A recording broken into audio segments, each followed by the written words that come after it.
அனைவருக்கும் வணக்கம். இன்னைக்கு நம்ம என்ன பார்க்க போறோம்னா, திருமணத்திற்கு பிறகு தனி குடித்தனம் யாருக்கு?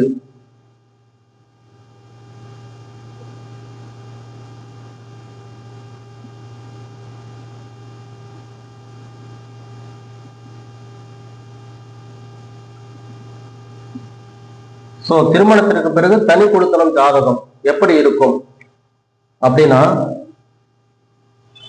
பொதுவா குடும்பம் அப்படின்னாவே ஜாதக ரீதியா இரண்டாம் பாவம்.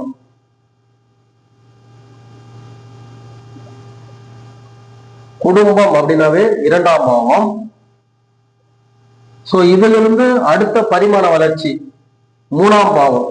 அதாவது இதிலிருந்து மூணாம் பாவம் அடுத்த பரிமாண வளர்ச்சி 4.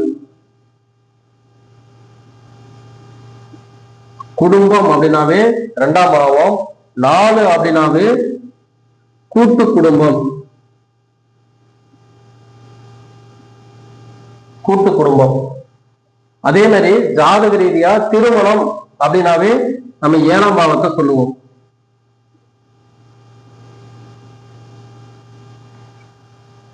அதாவது 3 இதுல 3ஆம் பாவமும் எடுத்துக்கலாம். 3ஆம் பாவம் எதனால எடுக்கிறோம்னா, 3ஆம் பாவம் தனி குடித்தனம்.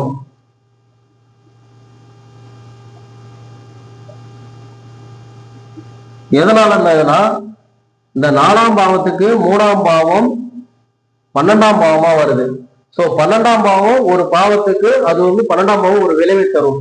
அதனால இந்த 4ஆம் பாவத்துக்கு 3ஆம் பாவம் 12ஆம் வர்றதுனால தனி குடித்தனம் 3ஆம் பாவமா சேர்த்துக்கலாம். ஜாதக ரீதியா யாருக்கெல்லாம் இந்த 7ஆம் பாவம் 3ஆம் பாவத்தை தொடர்பு கொள்ளுதோ அவங்க தனி குடித்தனம் போவாங்க. அதே போல 2ஆம் பாவம் 3ஆம் பாவத்தை தொடர்பு கொண்டதுன்னா குடும்பத்தோட ஒற்றுமையா இருக்க மாட்டாங்க. 4ஆம் பாவமும் 3ஆம் பாவத்தை தொடர்பு கொண்டதுன்னா அவங்களுக்கு தனி குடித்தனம். பொதுவா 3 தனி குடித்தனம். அப்படி பண்ணும்போது 7ஆம் பாவம் யாருக்கெல்லாம் 3ஆம் பாவத்தை தொடர்பு கொள்ளுதோ அவங்களுக்கு நிச்சயமா தனி குடித்தனம் தான். அதே மாதிரி பார்த்தோம்னா, கிரக ரீதியா பார்க்கும்போது ஆண்களுக்கு சுக்கிரன்.